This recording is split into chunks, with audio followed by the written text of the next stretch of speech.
ॐ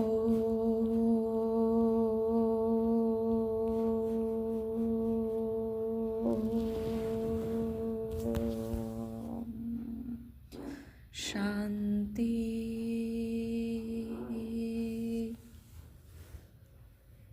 20/11/2024 প্রাতঃমুরলি। ওম শান্তি। বাপদাদা মধুবন। আজকের বাপদাদার অমূল্য মহাবাক্য হলো, মিষ্টি বাচ্চারা, মন মনোভব এই বশীকরণ মন্ত্রে তোমরা মায়াকে জয় করতে পারো। এই মন্ত্রই সকলকে স্মরণ করিয়ে দাও। মন মনোভব মধ্যাজি ভব।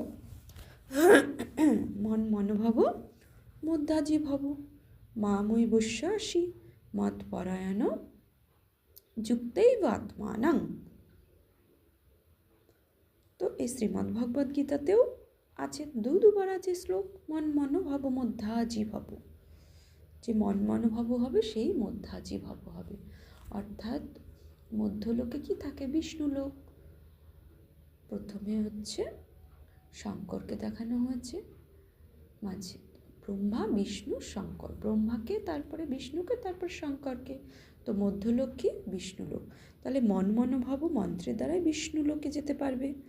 বাবা বলছেন মন মনোভব বশীকরণ মন্ত্রেই তোমরা মায়াকে জয় করতে পারবে। মায়া জিত না হলে ও সত্যযুগে বিষ্ণুলোকে যেতে পারবো না। তাই বাবা বলছে এই মন্ত্রই সকলকে স্মরণ করিয়ে দাও। মন মনোভব মন্ত্র সকলকে স্মরণ করিয়ে দাও। প্রশ্ন, এই অসীম জাগতিক ড্রামাতে সব থেকে বড় লেবার কারা? সেবক কারা এবং কিভাবে? উত্তরে বাবা বলছেন, এই পুরনো দুনিয়াকে স্বচ্ছ বানানোর সব থেকে বড় লেভার্স হলো ন্যাচারাল ক্যালামিটিস। জবরদস্ত লেভার ন্যাচারাল ক্যালামিটিস, অর্থাৎ প্রাকৃতিক বিপর্যয়। ধরিত্রী কাঁপতে থাকে, বান আসে, ধরিত্রীর সাফাই হয়ে যায়। ধরিত্রী অর্থাৎ ভূমিকম্প হলে সমস্ত কিছু ভূমি তার নিজের মধ্যে গ্রাস করে নেয়, আর জল সমস্ত পুরনো যা কিছু দুনিয়াতে আছে সব নিজের মধ্যে নিয়ে নেয়। তারপরে তো ওই পৃথিবীর ওপরে নতুন দুনিয়া তৈরি হবে, সত্যযুগ আসবে।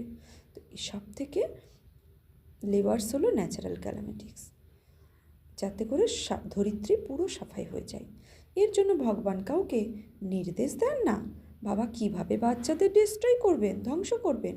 ড্রামাতে এমন পার্টি আছে। এ তো রাবণের রাজ্য, তাই না? একে গডলি ক্যালামিটিস বলা যাবে না। ওম শান্তি।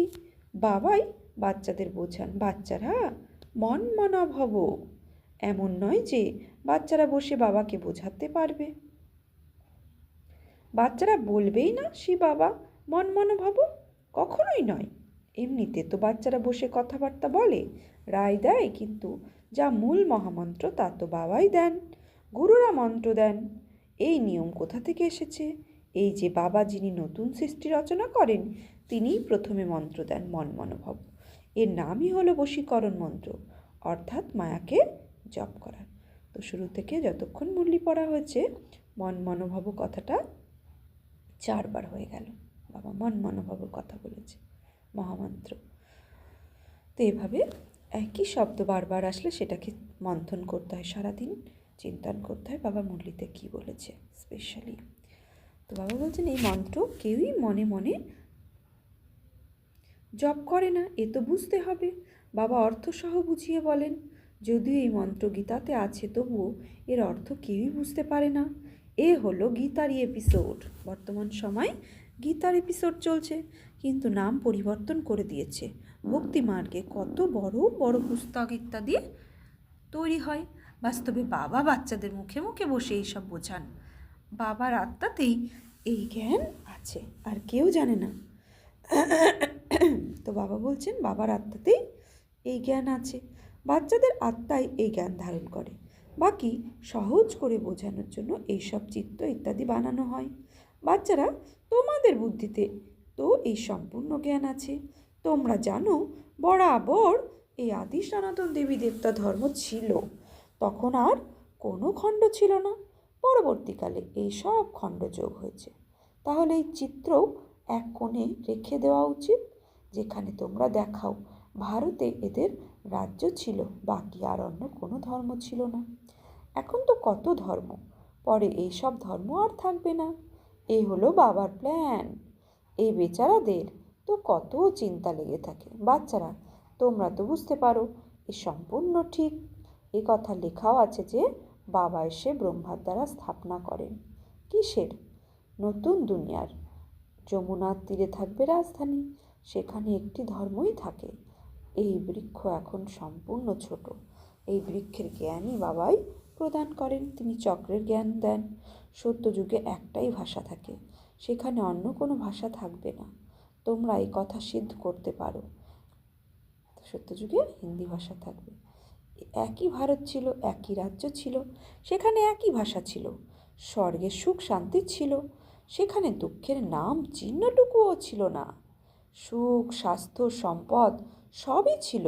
ভারত তখন নতুন ছিল, মানুষের আয়ুও অনেক বেশি ছিল, কারণ সেখানে পবিত্রতা ছিল।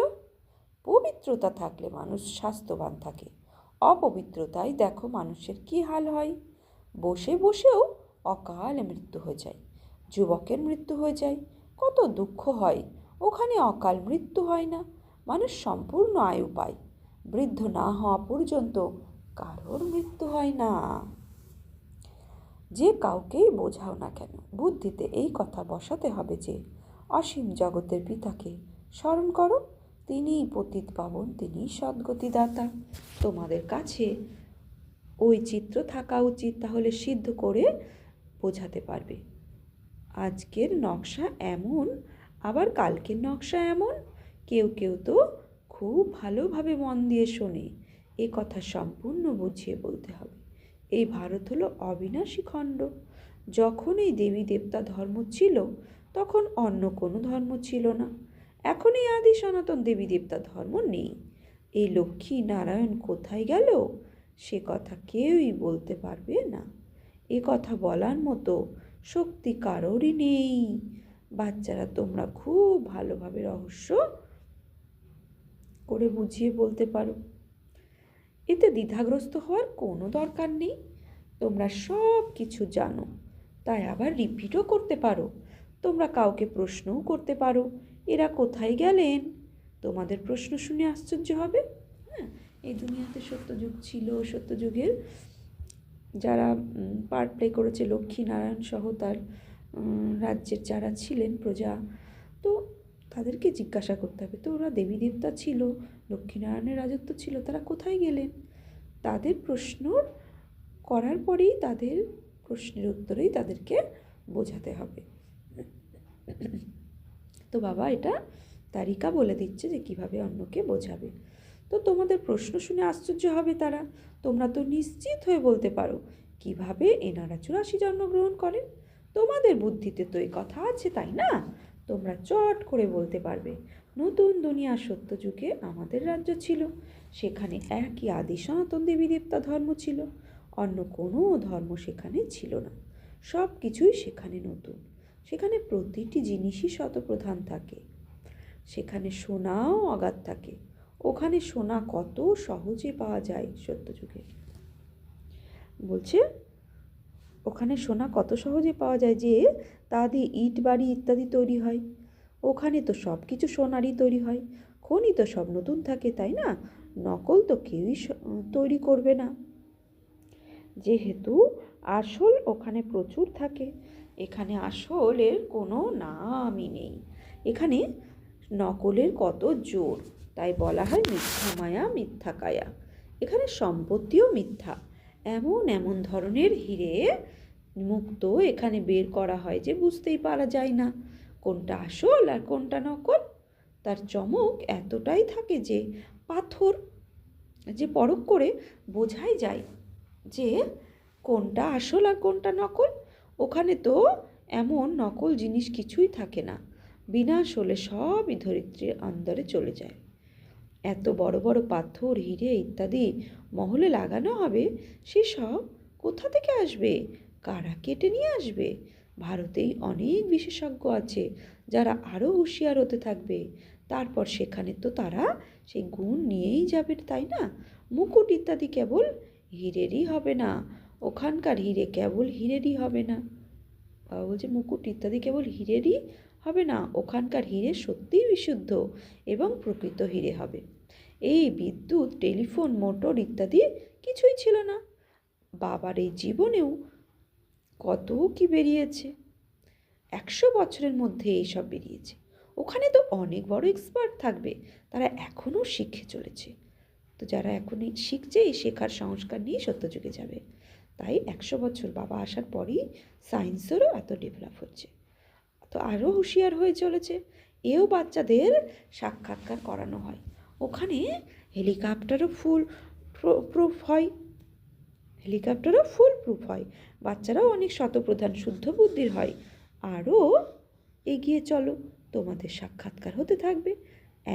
বলছে যেমন বিদেশ থেকে যখন দেশে ফেরে তখন নিজের দেশের গাছপালা দেখা যায়, ভিতরে খুশি উৎপন্ন হয় যে এবার ঘরে এলাম বলে, এখনই ঘরে এসে পৌঁছালাম বলে আনন্দ হয়।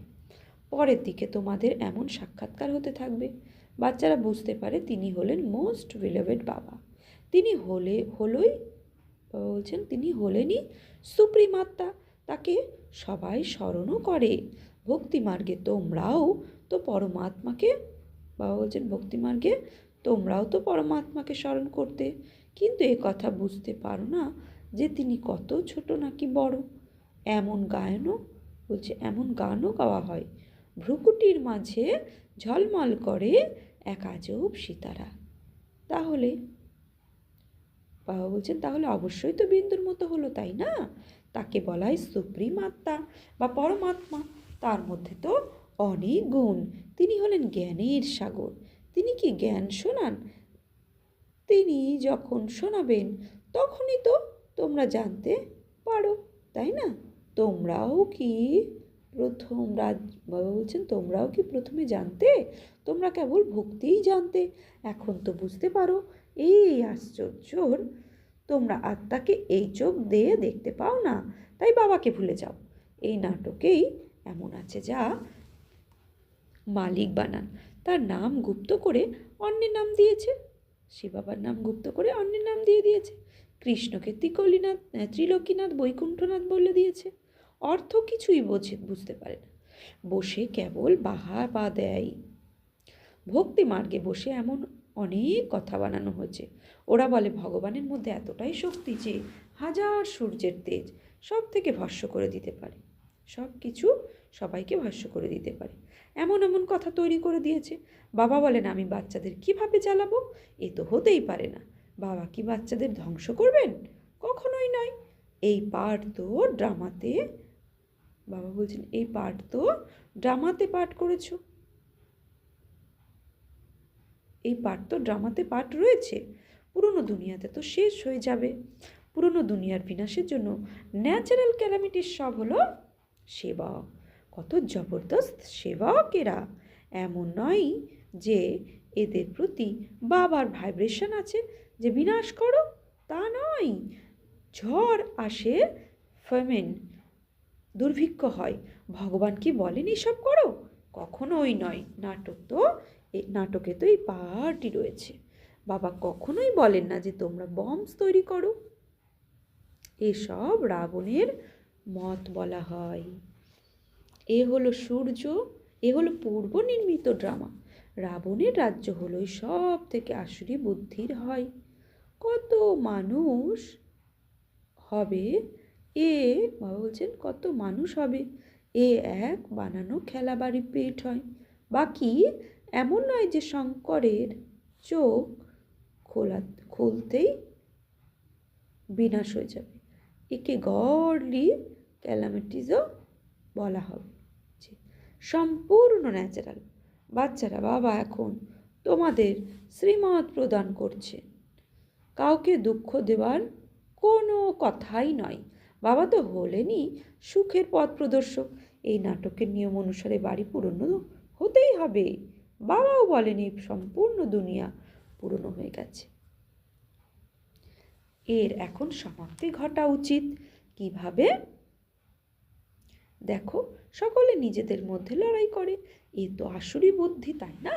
যখন ঈশ্বরীয় বুদ্ধি থাকবে তখন কাউকে মায়ার কোনো কথাই থাকবে না। বাবা বলেন, আমি তো সকলেরই বাবা, সকলের প্রতি আমার প্রেম রয়েছে। বাবা এখানে সকলেরই দেখেন, কিন্তু সেই সব বাচ্চাদের প্রতি নজর যায় যারা খুব ভালোবেসে বাবাকে স্মরণ করে, যারা সেবাও খুব করে। এখানে বসে বাবার নজর সার্ভিসেবল বাচ্চাদের প্রতি চলে যায়। কখনো দেরাদুন, কখনো মিরাট, কখনো আবার দিল্লিতে বাবা বলেন যে বাচ্চা আমাকে স্মরণ করো, আমিও তাকে স্মরণ করি। কি বলেন? যে বাচ্চা আমাকে স্মরণ করে আমি তাকে স্মরণ করি। যে আমাকে স্মরণ করেও না, তবু আমি সবাইকে স্মরণ করি, কেননা আমাকে তো সকলেরই ফিরিয়ে নিয়ে যেতে হবে, তাই না? যারা নম্বর অনুসারে উঁচু পদ পাবে, এ হলো এই জগতের। ইনি হলেন অসীম জগতের। এই দুনিয়া অসীম জগতের। বাচ্চাদের ভিতরে তাই কত খুশি হওয়া উচিত। বাবা বলেন সকলের পাঠ এরকম হতে পারে না, এনার তো এমন পাঠ ছিল, কিন্তু অনুসরণকারী কোটির মধ্যে কয়েকজন হয়। কেউ বলে বাবা, কি বলছেন, কেউ বলে বাবা আমি 7 দিনের বাচ্চা, কেউ আবার বলে তো শিশু হলে, তাই না? 1 দিনের বাচ্চা তো শিশু হলে, তাই না? তাই বাবা প্রতিটা বিষয় বোঝাতেই থাকেন। নদীও তোমাদের বারবার বলছে নদীও তোমরা বারবার পার করে এসেছো। বাবা আসতেই জ্ঞান শুরু হয়, বাবা আসাতেই জ্ঞান শুরু হয়েছে। তার কত মহিমা, এই গীতার অধ্যায় তো তোমরা জন্মান্তরের কতবার পড়ে এসেছো। তফাৎ দেখো কত, কোথায় কৃষ্ণ ভগবানও আর কোথায় পরমাত্মাও বাঁচো। দিন রাতের তফাৎ তোমাদের বুদ্ধিতে এখন আছে যে আমরা সত্যখণ্ডে ছিলাম, সুখ অনেক দেখেছিলাম। তোমরা 3-4 ভাগের, বলছে 3-4 ভাগের 3-4 অর্থাৎ 4 ভাগের 3 ভাগ সুখ দেখে থাকো। বাবা এই ড্রামা তো দুঃখের জন্যই বানিয়েছ, বাকি দুঃখের, বাবা বলছেন এই ড্রামা তো তোমরা সুখের জন্যই বানিয়েছো নাকি দুঃখের জন্য? এ তো পরে তোমরা দুঃখ পেয়েছো। লড়াই তো এত শীঘ্র লাগতে পারে না, তোমরা অনেক সুখ পাও, অর্ধেক অর্ধেক থাকলে এত মজা থাকবে না। 3500 বছর তো কোনো যুদ্ধ বিবাদ থাকবে না, অর্থাৎ 3500 বছর তো কোনো যুদ্ধ বিবাদ থাকবে না, রোগ ইত্যাদি থাকবে না। এখানে তো দেখো রোগের পর রোগ লেগেই রয়েছে, তো 3.5 বছর অর্থাৎ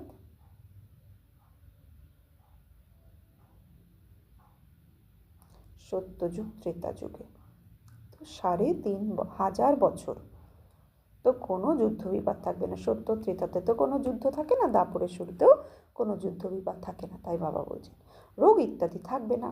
এখানে তো দেখো রোগের পরে রোগ লেগেই আছে। সত্য যুগে এমন পোকামাকড় থাকবেই না যারা আনাজ খেয়ে নেবে, তাই এই যুগের নামই হলো স্বর্গ। সত্য যুগে তাই তোমাদের এই পৃথিবীর নকশাও দেখাতে হবে, তবে ওরা বুঝতে পারবে প্রকৃতপক্ষে ভারত এখানেই ছিল। প্রকৃতপক্ষে ভারত এখানেই ছিল, এখানে অন্য কোনো ধর্ম ছিল না। পরবর্তীকালে নম্বর অনুসারে ধর্ম স্থাপন করানো হয়েছে, ধর্মস্থাপকগণ এসেছেন। বাচ্চারা এখন তোমাদের ওয়ার্ল্ডের হিস্ট্রি জিওগ্রাফি জানো, তোমরা এখন ওয়ার্ল্ডের হিস্ট্রি জিওগ্রাফি জানো। তোমরা ছাড়া বাকি সবাই তো বলে দেবে, কি বলবে? তোমরা ছাড়া বাকি সবাই বলবে নীতি নীতি, জানি না। তো আগে পণ্ডিত মহাত্মারাও ভগবানকে বলে দিয়েছে নীতি নীতি, তার নাম তার অকুপেশন সম্পর্কে কিছুই জানে না, তাই নীতি নীতি করে গেছে।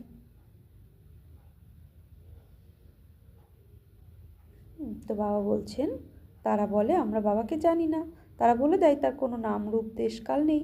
নাম রূপ নেই তাহলে কোনো দেশও থাকতে পারে না, মানুষ কিছুই বুঝতে পারে না। বাচ্চারা বাবা এখন তোমাদের তার যথার্থ পরিচয় দিচ্ছে। আচ্ছা, মিষ্টি মিষ্টি হারানিধি বাচ্চাদের প্রতি মাত পিতা বাপ দাদার স্মরণে স্নেহ সুমন আশ্রপ্রভাত।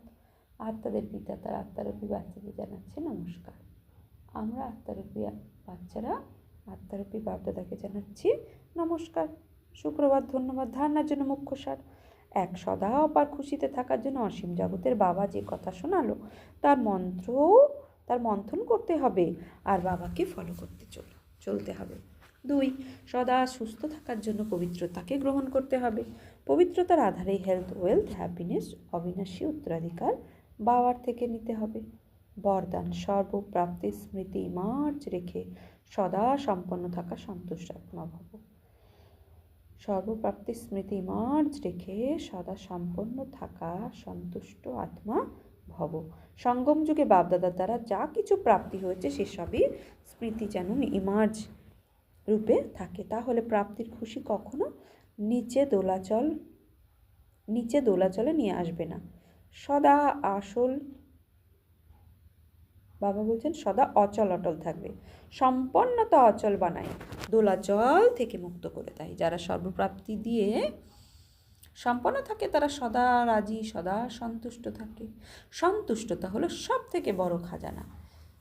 যার কাছেই সন্তুষ্টতা আছে যার কাছে সন্তুষ্টতা হলো সব থেকে বড় খাজানা। তাই যার কাছে সন্তুষ্টতা আছে তার কাছে সব কিছু আছে। তারা এই গীত গাইতে থাকে যে যা পাওয়ার ছিল তা পেয়ে গেছি। স্লোগান, বাবা বলছেন প্রেমের দোলনায় বসে পড়ো, তাহলে পরিশ্রম নিজে থেকেই চলে যাবে। আচ্ছা, ওম শান্তি। তো আজকে সমান কী নেব আমি সদা সন্তুষ্টমণি আত্মা। সারাদিনে আমি সন্তুষ্ট হয়ে থাকব। পরিস্থিতি আসে, পরিস্থিতি যায়, অসন্তুষ্ট নয়, সদা সন্তুষ্ট মনে আমি আত্মা। আচ্ছা, ওম শান্তি।